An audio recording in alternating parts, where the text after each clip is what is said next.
दोस्तों कैसे हैं आप सब। उम्मीद है कि आप सब ठीक होंगे और आपकी प्रिपरेशन भी अच्छी चल रही होगी। तो हमने कुछ दिन पहले लाइव सेशन किया था, उसमें ज़्यादातर एस्पिरेंट्स के डाउट मैथ्स और इंग्लिश को लेके थे। तो आज की वीडियो में हम मैथ का पूरी स्ट्रेटजी हमारी क्या होनी चाहिए इन लास्ट 30 to 35 डेज़ वो हम डिस्कस करेंगे। इस वीडियो में हम जो मेनली बात करेंगे वो क्या होंगी कि मैथ की चैप्टर वाइज वेटेज। ये आपकी सबसे पहली मतलब आपको आइडिया होना चाहिए कि किस चैप्टर की कितनी वेटेज है, and accordingly you have to prepare your plan. इसके बाद जो बेसिक कवरेज है, हमारे basic concepts, then daily targets जो मैं टेलीग्राम चैनल पर डालता हूँ, उसके लिए आपको टेलीग्राम चैनल से जुड़ना पड़ेगा।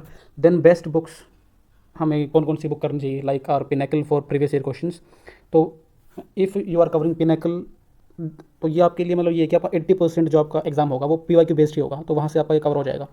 Then best teacher in my perception are, जैसे कि हम यदि एडवांस की बात करें तो एडवांस में जो हमारे पवन राव सर हैं, I think he is best in advance portion, तो आप उनकी क्लासेस कर सकते हैं। जो हमारे फ्रेश एस्पिरेंट्स हैं वो पवन राव सर का मतलब यूट्यूब से कर सकते हैं। देन फार्मूला पेज की मैं आपको बार बार बोलता हूँ कि आपके पास फार्मूला कॉपी होनी चाहिए। यदि लास्ट टाइम पे आपको रिवाइज करने हैं कंसेप्ट, जैसे कि आप एग्जाम सेंटर के बाहर हैं तो आपके कुछ आपको रिवाइज करना हो इन 1 आवर, तो आपके पास यदि फार्मूला कॉपी है तो आप उससे पूरे मैथ को एक बार रिवाइज कर लेंगे विद इन 30 मिनट्स और 1 our.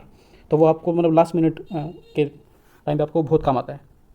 So this video is presented by me, जिसको नहीं पता, myself Rakesh Sharma. I secured all India rank 5 in CPO 2022 and also qualified CGL। तो चलिए स्टार्ट करते हैं आज का वीडियो।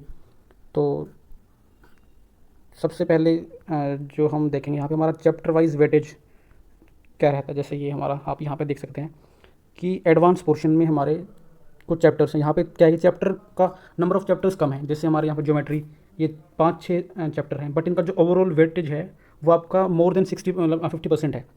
यदि हम नंबर सिस्टम को एडवांस में जोड़ते हैं तो हम आप यहाँ पे देख सकते हैं कि 5 हमारे ज्योमेट्री से आते हैं, 5 मेंसुरेशन से आते हैं, देन DI के 9 क्वेश्चन आते हैं। मतलब ये हमारे फ्री के मार्क्स हैं यदि आपकी कैलकुलेशन अच्छी है। यहाँ पे क्या है कि आपको टाइम को मैनेज करना है। यदि आपकी कैलकुलेशन अच्छी है तो यहाँ आप 9 क्वेश्चन को मतलब 4 से 5 मिनट में आप कर सकते हैं। यदि ज़्यादा कैलकुलेटिव है तो आप यहाँ पे मतलब 6 मिनट लगा लीजिए। मतलब आपको 6 मिनट में यदि आप 9 क्वेश्चन कर रहे हैं तो वो एक मतलब यदि आपकी कैलकुलेशन अच्छी है तो ये आपके मतलब फ्री के मार्क्स हैं। देन इसके बाद ट्रिग्नोमेट्री में आपके जो 4 क्वेश्चन आते हैं, और यहाँ पे क्या किया था, आपको फॉर्मूला और वैल्यू पुटिंग आती है तो आप यहाँ पे 4 में से 4 स्कोर कर लेंगे। देन अलजेब्रा हमारा 3 क्वेश्चन आते हैं। ये क्वेश्चन टोटली फॉर्मूला बेस्ड होते हैं, मतलब 90% केसेस में ये आपके फॉर्मूला बेस्ड क्वेश्चन होंगे। देन नंबर सिस्टम 6 क्वेश्चन आते हैं। नंबर सिस्टम वैसे हमें ईजी लगता है, लेकिन यहाँ पे क्या है कि जो नंबर ऑफ क्वेश्चन से मतलब कि जो यहाँ पे टाइप्स हैं वो ज़्यादा हैं, तो यहाँ के क्वेश्चन कभी कभार डिफिकल्ट मतलब आ सकते हैं। तो आपको इस चैप्टर पे कमांड होनी चाहिए। एंड ये था हमारा एडवांस।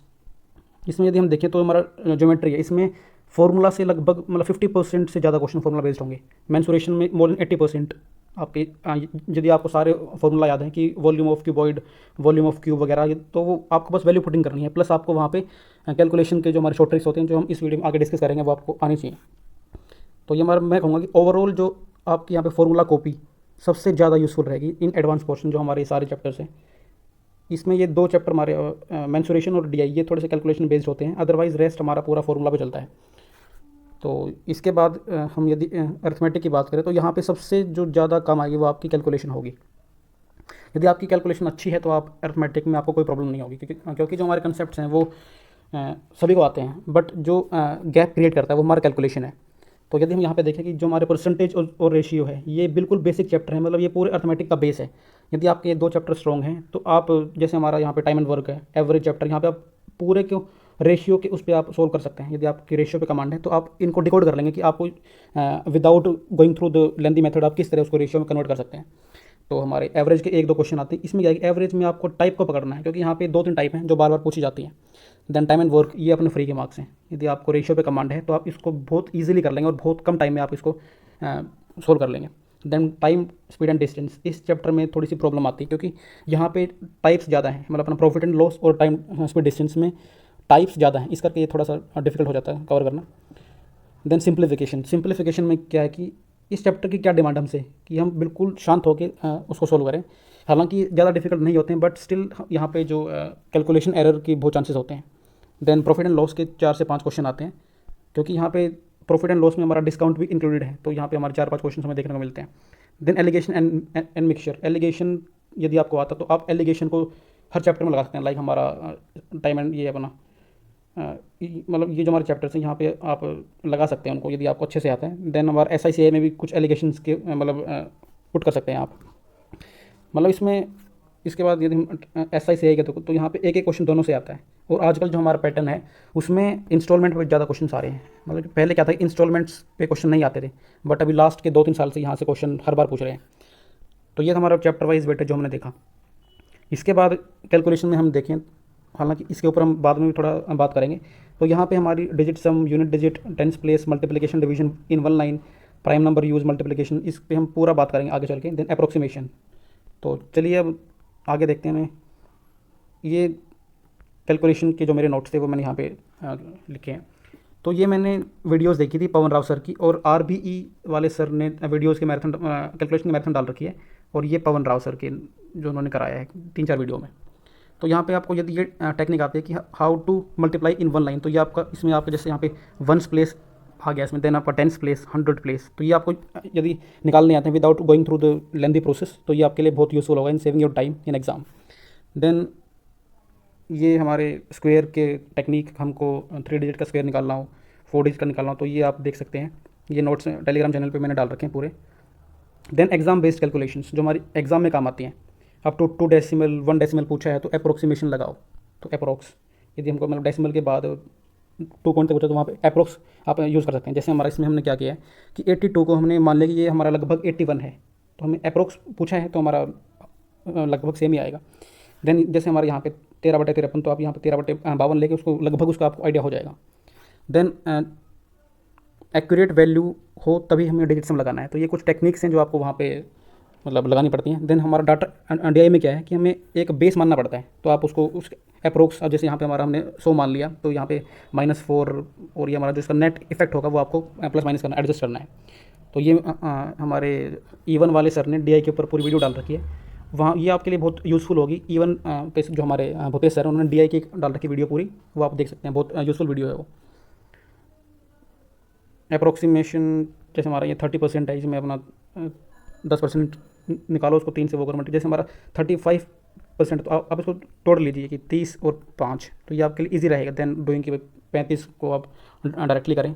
तो ये कुछ टेक्निक्स हैं कैलकुलेशन की जो आपको सीखनी पड़ेंगी, और ये आपको प्रैक्टिस के साथ ही आएंगी। देन हमारा डिवीजन, ये पवन राव सर ने डाल रखी वीडियो, ये बहुत छोटा मेथड है, थोड़ा सा डिफिकल्ट होगा स्टार्टिंग में, बट यदि ये आपको आता है तो आपको यदि शुरू के 2 डिजिट भी आपकी निकल गई तो आपका क्वेश्चन सॉल्व हो जाता है।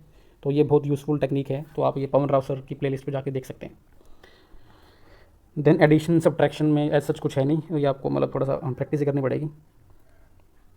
देन ये हमारी वीडियो का जो मेन कंटेंट है आज का वो ये यहाँ से स्टार्ट होता है। तो this video is for CPO 2024, मतलब CPO 2024 या फिर CGL 2024। तो यहाँ पे प्रिजम्पशन क्या है कि आपने सिलेबस को पूरा कर लिया है। तो ये मेरी एक अजम्पशन है कि जो CPO वाले उन्होंने अपना सिलेबस पूरा कर लिया है, अभी उनको रिवीजन और मॉक्स देने हैं बस। तो यदि हम एडवांस में देखें तो एडवांस और अर्थमेटिक में क्या डिफरेंस है। लिमिटेड चैप्टर्स एडवांस में, और पर चैप्टर वेटेज ज़्यादा है। तो हमारे यहाँ पे 4-5 चैप्टर हैं, बट इनकी वेटेज ज़्यादा है। लेकिन अर्थमेटिक में क्या है, चैप्टर ज़्यादा है, पर चैप्टर वेटेज कम है। तो लगभग दोनों की यदि हम देखें तो लगभग 50%, 50 मतलब दोनों 50-50 है। लेकिन यहाँ पे आपके चैप्टर ज़्यादा हैं और पर चैप्टर क्वेश्चंस कम है, और वहाँ पे अपने वाइस वर्सा। देन इस पे हमारे जो एडवांस है यहाँ पे फॉर्मूला का यूज़ ज़्यादा है, फॉर्मूला और कंसेप्ट, और यहाँ पे आपकी कैलकुलेशन ज़्यादा इंपॉर्टेंट है। यूनिट डिजिट, आपका digit sum, prime number divisibility. Then आपका यहाँ पे अर्थमेटिक में क्या दिक्कत है कि ट्विस्टेड कंसेप्ट्स आते हैं। जैसे हमारे यहाँ पे चैप्टर जो ईजी हैं, लाइक हमारे टाइम स्पीड डिस्टेंस, इस पर घुमा फिरा के ज़्यादा क्वेश्चन आते हैं। लेकिन यहाँ पे क्या है कि हमारे मतलब एडवांस थोड़ा सा डिफिकल्ट है, बट यहाँ पे जो ट्विस्टिंग का लेवल है वो थोड़ा सा कम होता है। तो ये आपको इसमें बेनिफिट मिल जाता है। यदि आपको फॉर्मूले ढंग से याद है तो आप इजीली एडवांस को कर सकते हैं, लेकिन यहाँ पे फॉर्मूले याद करना थोड़ा सा डिफिकल्ट पड़ जाता है। देन वेटेज हमने देख लिया इससे पहले। तो यदि आपका स्कोर इस टाइम पे 30-40 या फिर इससे भी कम है तो आपको PYQ सेक्शनल मॉक लगाने हैं। ये आपको बहुत यूज़फुल रहेंगे यदि आप इस टाइम पे PYQ बेस्ड सेक्शन लगाते हैं। और जो भाई 45 प्लस वाले हैं वो न्यू मॉक, ताकि आप मतलब आप का टारगेट यदि 50 स्कोर करना तो आप न्यू मॉक्स पूरा अपना मतलब ढंग से करें। और जो इस कैटेगरी में आते हैं आप प्रीवियस ईयर बेस्ड पे ही ज़्यादा फोकस करें। यदि आपका इससे भी कम है तो आप PYQ करें बस। देन राउंड्स की बात हमने पहले भी करी थी, and still I am reminding this again कि आपको राउंड्स में पेपर करना है। फर्स्ट राउंड में इजी एंड लेस कैलकुलेटिव, मतलब आपको देखते ही सॉल्यूशन स्ट्राइक करता है तो आप उसको सोल्व करें। देन सेकंड राउंड में आपका इजी बट कैलकुलेटिव, इसको आपको सेकंड राउंड में करना। लाइक हमारे डीआई के क्वेश्चंस, कॉमन कैलकुलेशन की जो हमने बात करी थी कि डीआई में कॉमन कैलकुलेशंस होती हैं 2-3 क्वेश्चंस की, तो वो आपका टाइम सेव होगा। देन सिंप्लीफिकेशन आपको कम माइंड से करनी है तो वो आप सेकंड राउंड में करें। देन डिफिकल्ट क्वेश्चंस, ठीक है। देन सर्जिकल स्ट्राइक वाला कंसेप्ट हमें यहाँ पे यूज़ करना है क्योंकि हमारे पास बहुत लिमिटेड टाइम है। ये मान लो कि हमारे पास अभी 40 दिन के लगभग हमारे पास डेज़ हैं, तो जो आपके वीक टॉपिक्स हैं उन्हीं की आप वीडियोस देखो। सो देर इज़ नो यूज़ कि आप पूरा चैप्टर को आप किसी मैराथन से वो करें रिवाइज। आप यूट्यूब पे जाके उस टाइप को सर्च करें तो वो आपको वहाँ पे स्पेसिफिक वीडियो मिल जाएगी, तो आप वहाँ से कवर करें इसको।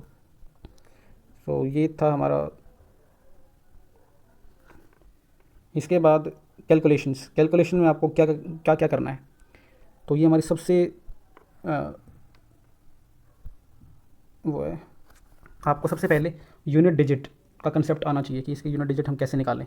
यूनिट डिजिट टेंस प्लेस और 100 प्लेस, ये मैंने आपको अभी दिखाया था कि आपकी जो सिंगल लाइन में आपको कैलकुलेशन करनी है वो कैसे करनी है। तो उसके थ्रू आपके पास यदि ये तीनों आपको आते हैं प्लस डिजिट सम, कभी कभार क्या होता है कि हमारा डिजिट सम 2-3 का मतलब 2 ऑप्शन का यदि डिजिट सम सेम है तो आप you can go with this. यदि आपका मतलब उसकी डिफरेंट है यूनिट डिजिट तो आपको मतलब ये एक डेडली कॉम्बिनेशन है। If digit sum fails then आप इसको लगाएं तो आपका वो क्वेश्चन सॉल्व हो जाता है। हम क्या करते हैं कि जब हमारा डिजिट सम सेम आता है तो हम उस क्वेश्चन को छोड़ देते हैं कि यार डिजिट सम सेम है, तो आप उसके साथ यूनिट डिजिट को मतलब कॉम्प्लीमेंट करें ताकि आपका टाइम भी सेव हो और आप मतलब उस क्वेश्चन पे दोबारा ना आए। तो दिस इज़ डेडली कॉम्बिनेशन कि आप यूनिट डिजिट वाला प्लस डिजिट सम को एक साथ ही लगाएं यदि ये हमारा सेम आता है। देन आपको टेबल्स, क्यूब्स एंड स्क्वायर्स, ये टेबल 30 तक, क्यूब 20 तक, और ये तो मतलब बेयर मिनिमम है, इतना आपको आना ही चाहिए। और प्लस यदि आपको ये कैलकुलेशन आ जाती है कि सिंगल लाइन मल्टीप्लिकेशन डिवीजन, तो ये आपको मतलब यदि आपके टेबल कम भी आ जाए तो ये आपके लिए बहुत यूज़फुल रहेंगी क्योंकि वहाँ पे हम जैसे हमारा 325 से करना है, जैसे हमारा मान लो 165 से करना है, तो हम इसको छोड़ के बस इस पर मतलब वो टेक्निक यूज़ करते हैं। तो यदि आपको 16 की टेबल आती है तो आपकी 165 वाली भी सॉल्व हो जाती है। तो ये उसका मतलब यूटिलिटी है उस टेक्निक की जो पवन राव सर ने कराई है सिंगल लाइन में डिविजिबिलिटी वाली। देन ट्रिपलेट्स आपको याद होने चाहिए और ये आपको PYQ से ही उठाने हैं, ये नहीं कि आपको मतलब पूरा उसका ब्यौरा याद करना है। तो जो आपके PYQ में बार बार पूछे गए हैं वो आपको याद करने हैं। यदि आप अब जैसे मान लो कि आपको अभी याद नहीं है उसका, तो आप वहाँ पे यूनिट डिजिट को लगाएं। जैसे मान लो कि हमारा 3, 4, 5, ये जैसे मान लो आपको ये याद नहीं था, ये मतलब ये हालांकि ये सबको याद होता है। तो जैसे हमारे यहाँ पे 9, इसमें 6, तो 9, 6, 5, मतलब कि इसका जो रूट आएगा उसको वो मतलब 5 वाले में 5 ही आता है। तो आप इस तरह इसको मतलब सोच सकते हैं एग्ज़ाम में। और इस पर कैसे क्वेश्चन आते हैं, जैसे कि हम देखिए इसमें मतलब डायरेक्ट जो हमारे सेंटर्स होते हैं, मतलब आपको राइट एंगल ट्रायंगल में आपके कहाँ कहाँ होते हैं अपने वो, तो वो आपको मालूम होते हैं, बट वो आपको बस फंसाते हैं कि आप मतलब उसमें उलझ जाएँ। और यदि आपको ये पता है कि उसका राइट एंगल ट्रायंगल, तो आप उसको डायरेक्टली सोल्व कर लेंगे। तो कभी कभार ऐसे क्वेश्चन आ जाते हैं तो आप ध्यान रखें। देन प्राइम नंबर डिविजिबिलिटी, ये हमारा मेंसुरेशन में सबसे ज़्यादा काम आता है। यदि मान लो आपके पास ऐसी कोई कैलकुलेशन है तो आपको इसको नहीं करना है, आप बस 11 के रूल को वहाँ पे चेक कर लें कि किस ऑप्शन में ये हो रहा है। और यहाँ पे हम ये ऑप्शन एलिमिनेशन का सबसे अच्छा मेथड है मेंसुरेशन में कि आपके ऑप्शन एलिमिनेट हो जाते हैं। अब मान लो 4 में से यदि आपके पास 2 हैं, 2 आपके एलिमिनेट हो गए, तो आप मतलब ये ऑप्शन एलिमिनेशन में थोड़ा सा काम आता है। और इसमें आपको क्या देना है कि आपका डिनोमिनेटर में ऐसा कुछ ना हो कि जो इसको काट दे, तो ये आपको ध्यान रखना है। जैसे मान लो हमारा इसमें अपोने 22 है तो ये इसको काट देगा, तो आपको मतलब इसमें ध्यान रखना है कि ऐसा कोई ना हो जो उसको एलिमिनेट कर दे प्राइम नंबर को ही। Then top 50 questions by Bhutesh sir, ये बहुत अच्छी वीडियोस हैं। ये आप यूट्यूब पे जाके इवन क्लासेस में भूतेश सर टॉप 50 क्वेश्चंस की सीरीज़ डालते हैं, तो ये आपको ज़रूर देखने पेपर से पहले। ये मतलब रिवाइज़ करने का one of the best methods है। इसके बाद आप किसी भी स्टेज में हो, आपको इस टाइम पे 80% PYQ, ये हमारी प्राइमरी है। आपका स्कोर बेशक 150 प्लस हो, स्टिल आपको PYQ पे भी आपका मतलब इक्वली आपको उसकी वैल्यू देनी है। Then 20% for your new mocks. तो प्रीवियस ईयर की बहुत मतलब यूटिलिटी है, तो आप PYQ पर ज़्यादा फोकस करें। और ये हमारा सेकेंडरी है। यदि आपका मतलब ये पूरा नहीं हो रहा है तो then don't go for this. पहले आपकी first priority is your PYQs, क्योंकि हमारा 80% पेपर PYQ बेस्ड ही होगा। देन ये हमारा कुछ डिफरेंट स्टेजेस, यदि आपका स्कोर इस रेंज में है तो आपको क्या करना है। यदि आपका स्कोर इस रेंज में है तो आपके इसका क्या मीनिंग है कि आपके कंसेप्ट्स ही वीक हैं। तो आपको जैसे हमारे पास अभी 40 दिन है लगभग, तो आपको 20 दिन में नॉलेज को एक्सपेंड करना है। जो आपके मतलब टॉपिक्स बचे हैं आप उनको कवर करें, और लास्ट के 20 दिन में आपको बुक्स को एक साइड में रख के ओनली रिवीजन जो आपके फॉर्मूला कॉपी है और जो आपने क्वेश्चंस को हाईलाइट करे हैं आप उन पे ज़्यादा फोकस करें। तो आपको इसमें मतलब कि आपको कंसेप्ट्स पे थोड़ा सा अभी काम करने की ज़रूरत है, क्योंकि इसके अलावा जो आपका टाइम मैनेजमेंट है पेपर को सोल्व करने में उसमें भी दिक्कत है और आपके कैलकुलेशंस भी वीक हैं। तो आप इस रेंज वाले को कंसेप्ट मतलब ये सारी चीज़ों पे काम करना पड़ेगा। ये मतलब देखने में ज़्यादा लगती हैं, यदि हम उस पर काम करना स्टार्ट करेंगे तो ये बहुत मतलब कि मैनेज हो जाता है। इसके बाद आपका जो टाइम मैनेजमेंट रहेगा, यदि आप दिन में 12 घंटे पढ़ते हैं, क्योंकि इस स्कोर वालों को भाई 12 घंटे देने पड़ेंगे, तो आपको 6 घंटे मैथ और 6 घंटे अदर सब्जेक्ट्स पे डिवोट करने पड़ेंगे। देन जो सेकंड स्टेज के एस्पिरेंट्स होंगे वो होंगे जिनका स्कोर 30 से 40 के रेंज में है। तो आपको जो टाइम आपको 2.5 से 3 घंटे मैथ करना पड़ेगा ताकि आप भी 45 तक मतलब जा सकें। आपको मॉक एनालिसिस पे काम करना है कि आप कहाँ पे मिस्टेक्स कर रहे हैं, क्योंकि इस जो ये वाले हैं इनकी प्रॉब्लम क्या है कि ये सिली मिस्टेक्स में मार खाते हैं। यहाँ के कंसेप्ट्स इनके ठीक हैं बट ये सिली मिस्टेक्स करते हैं, तो आपको सिली मिस्टेक्स को आइडेंटिफाई करना है ताकि वो आप उस मिस्टेक को दोबारा ना करें। देन 40+ वाले आपको भाई 2 घंटे मैथ को डिवोट करने हैं और आपको भी सिली मिस्टेक्स पे काम करना है। हर एग्ज़ाम में हम 5 से 10 क्वेश्चन हम एनालिसिस के टाइम पे मतलब आपको फील होता है कि यार ये तो बिल्कुल ईजी क्वेश्चन थे बट हमने बेफालतू के मार्क्स खो दिए। तो जो आपके रिपीटेड मिस्टेक्स हैं वो आप डायरी में नोट करें और आप मतलब ट्राई करें कि वो मिस्टेक्स दोबारा ना हो। और इसके अलावा यदि आपको का स्कोर बूस्ट करना है तो आप शॉर्ट ट्रिक्स अभिषेक ओझा सर के ट्रिक्स का मतलब देख सकते हैं वीडियो। इसके बाद स्पीड वर्सेस एक्यूरेसी, तो ये सबसे ज़्यादा इसकी मतलब इंपॉर्टेंस होती है इन आर मैथ्स पेपर। तो इसमें क्या है कि हम स्पीड के चक्कर में अपने क्वेश्चंस को गलत कर देते हैं। तो यदि हम ये मान के चले कि हम पर क्वेश्चन 5 सेकंड देते हैं, मतलब यदि आप 5 सेकंड एक्स्ट्रा लगाते हैं पर क्वेश्चन में तो आपके लगभग ये 4 मिनट हो गए। और बाई चांस मतलब कि आपको 4 मिनट हमने ये मान लिया कि आपके मतलब कि एक्स्ट्रा लग गए, बट अब ये मान लो कि आपके कुछ कोई क्वेश्चन है जैसे हमारा सिंप्लीफिकेशन का एक थोड़ा लंबा क्वेश्चन है, यदि आपने स्पीड के चक्कर में उसको गलत कर दिया तो वो क्वेश्चन आपके मतलब 3 से 4 मिनट वैसे खा जाएगा, क्योंकि सिंप्लीफिकेशन के क्वेश्चन में मतलब थोड़ा सा वो लेंदी होता है। तो उससे बेटर क्या है कि आप हर क्वेश्चन में 5 सेकंड एक्स्ट्रा देंगे तो आपकी 4 मिनट होंगी। तो ये आपका एक तरह से आपका टाइम सेव ही करेगा। यदि आपको दोबारा करना पड़ता तो ये आपका डबल लॉस है। इससे अच्छा क्या है कि आप हर क्वेश्चन में 5 सेकंड एक्स्ट्रा लगा के उसको अच्छे से करें ताकि आपको वो मतलब फ्रस्ट्रेशन भी ना हो, क्योंकि ऐसा ही ये अपना सिंप्लीफिकेशन के क्वेश्चन यदि आपका एक बार गलत हो गया तो वो मतलब फ्रस्ट्रेशन क्रिएट करता है, तो वो आपके मतलब कॉन्फिडेंस को वैसे ही डाउन कर देगा। तो इससे बेटर क्या है कि आप 5 सेकंड एक्स्ट्रा दें पर क्वेश्चन पे, बट उसको थोड़ा आराम से करें। देन सिंप्लीफिकेशन में एक्यूरेसी और इसमें बहुत ज़्यादा चांसेस होते हैं कि हम इसमें गलत करते हैं, इसलिए मैं आपको बोलता हूँ कि सिंप्लीफिकेशन के क्वेश्चन को थोड़ा शांत दिमाग से करें, सेकंड राउंड में करें, क्योंकि फर्स्ट राउंड में हमारे पास थोड़ा प्रेशर होता है कि हमें पूरे एग्जाम के गो थ्रू होना है। देन ये आपकी एक्यूरेसी उसको कॉन्फिडेंस को मेंटेन रखता है। यदि आपके क्वेश्चंस लगातार ठीक हो मतलब आपको ठीक होते जा रहे हैं तो आपका कॉन्फिडेंस ऑटोमेटिकली आपका बूस्ट हो जाएगा। तो ये इसका बेनिफिट है। तो आप एक्यूरेसी की तरफ ज़्यादा भागें rather than speed. Then time management, इसमें लाइव सेशन में भी था कि यार कि हमें मैथ में कितना टाइम देना है, मतलब कुछ टॉपर ये बोलते हैं हमारा 30 मिनट में हो जाता है मैथ। तो ये हमारा एक रफ टाइम मैनेजमेंट का वो है, मतलब मैथ मतलब जो आपको सबसे पहले करना है आपको इंग्लिश करना है। दिस इज़ माई स्ट्रेटजी कि जो मैं करता था, आपकी थोड़ी सी डिफरेंट हो सकती है, क्योंकि मेरा इंग्लिश ठीक था, मतलब अच्छा था, मतलब अच्छा बोल सकते हैं। देन तो ये मेरा 14 से 15 मिनट में हो जाता, तो मतलब इससे थोड़ा सा कम टाइम में हो जाता। तो ये अपना एक रफ एस्टिमेट है कि आपको इतना टाइम में करना है। देन जीएस में क्या है कि आपको या तो क्वेश्चन आता है या फिर नहीं आता, तो यहाँ पे आपको टाइम कम लगता है, तो यहाँ पे आपको 7 से 8 मिनट लगानी है। देन रीजनिंग में 35 मिनट में, क्योंकि एक आध क्वेश्चन ऐसे होते हैं जो थोड़ा सा टाइम कंज्यूमिंग होते हैं। देन रेस्ट आपके 42 से 45 मिनट ये मतलब आपको मैथ में लगाने हैं। अब रही कि भाई कुछ बच्चे 30 मिनट में पेपर कर लेते हैं, तो उनका रीज़न क्या है कि भाई वो हर क्वेश्चन में हमारा यूनिट डिजिट अपना डिजिट सम उसको यूज़ करते हैं, क्योंकि हमें ज़्यादातर क्वेश्चंस में ये अप्लाई हो जाते हैं। बस ये मान लो कि आउट ऑफ 50 क्वेश्चंस आपको मतलब जो पूरी कैलकुलेशन करनी पड़ती है वो मतलब 7 से 8 क्वेश्चन होंगे जिसमें आपको पूरी कैलकुलेशन मतलब आपको करनी पड़ेगी। अदरवाइज़ आपको मतलब यूनिट डिजिट 10 डिजिट से आपका काम चल जाता है। तो उसका रीज़न ये है कि वो 30 सेकंड मतलब 30 मिनट में कैसे क्वेश्चन कर लेते हैं। तो यदि आप को मतलब उस पर महारत है तो आप भी मतलब 30-35 मिनट में पूरा पेपर कर लेंगे मैथ का। इसके बाद जो आपकी लास्ट में 10-15 मिनट बचती है उसमें आपको क्या करना है, उसमें आपको ये दो जो हमारे सेगमेंट्स हैं जीएस और इंग्लिश, इसमें आपको क्वेश्चंस को मार्क फॉर रिव्यू करना है। आपको ये हल्का सा भी डाउट है तो उसको मार्क फॉर रिव्यू में डालें और उसको लास्ट में अपना एग्ज़ाम पूरा होने के बाद उस पर नज़र डालें। तो हमारा स्टेट ऑफ माइंड वेरी करता है फ्रॉम टाइम टू टाइम, क्योंकि हमारे पास यदि 10-15 मिनट लास्ट की बची हैं तो हमारा माइंड भी बिल्कुल शांत है, तो उस टाइम पे आपको मतलब कुछ नया मतलब ट्रिक कुछ आपको ध्यान आ सकती है। तो आप उसको इन मार्क्स को मतलब इस टाइम को आपको मार्क्स में कन्वर्ट करना है। तो जो आपने मतलब जहाँ पे आपने गलती की वो आपकी रेक्टिफाई हो सकती है इन दीज 10 मिनट्स। तो ये आपका टाइम इनटू मार्क्स आपका कन्वर्ट हो जाएगा। देन रामबाण जो मैं कहूँगा भाई, मैंने अपने इसमें प्रेपरेशन में मैंने मतलब 3-4 एग्ज़ाम दिए हैं, NDA, CDS, then CAPF, then SSC. तो जो मैंने अपनी जर्नी में सीखा कि कीप योर कंटेंट लिमिटेड। यदि आपका कंटेंट लिमिटेड है और यदि आपने मैक्सिमम रिवीजन किया है, आपका कॉम्पिटिशन एग्ज़ाम कोई भी हो, बीट कोई एसएससी का एग्ज़ाम, यूपीएससी का, एनडीए सीडीएस टाइप का एग्ज़ाम, वहाँ पे ये सबसे ज़्यादा इफेक्टिव स्ट्रेटजी है कि आपके कंटेंट को लिमिटेड रखो। बुक्स आपकी मतलब 1 बुक पर सब्जेक्ट, 1 मतलब आपका जैसे पीवाईक्यूज़, और इसके अलावा आपके जो क्लास नोट्स हैं वो मोर देन सफिशिएंट हैं। आप अपने कंटेंट पर भरोसा रखें एंड कीप योर कंटेंट और सोर्सेज लिमिटेड। तो ये थी हमारी आज की पूरी वीडियो का कंटेंट। और इसके अलावा यदि आपको मेरे नोट्स चाहिए तो आप टेलीग्राम चैनल पे जाके देख सकते हैं, वहाँ पे मैंने अपने हर सब्जेक्ट के नोट्स डाल रखे हैं। सो यदि आपको वीडियो अच्छी लगती है तो चैनल को सब्सक्राइब करें और वीडियो को शेयर करें, लाइक करें। So that's all for the day, have a nice day.